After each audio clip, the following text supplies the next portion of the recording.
এখানে বাংলাদেশের বিভিন্ন জায়গা থেকে অনেকে ভর্তি হয়েছেন।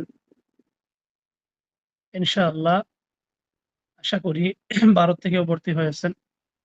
যারা নতুন বা যারা পুরাতন, কেউ বা অনেক কিছু জানেন, আবার কেউ কিছুই জানেন না।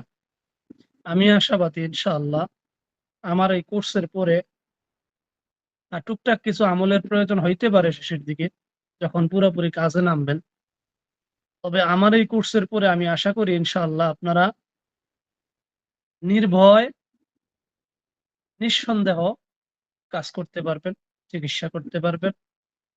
যত খবিস থেকে খবিস জিন হোক, জাদু হোক, সেহের হোক, কুফরি হোক, চালান হোক, পান হোক, সবকিছুর সামনা করতে পারবেন ইনশাআল্লাহ।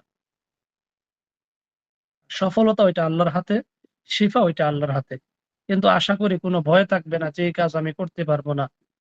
এটা কঠিন সমস্যা বা কঠিন জিন্নাত বা দীর্ঘ বছরের সমস্যা, এরকম এই সন্দেহগুলো আপনাদের ভিতরে আশা করি থাকবে না ইনশাআল্লাহ।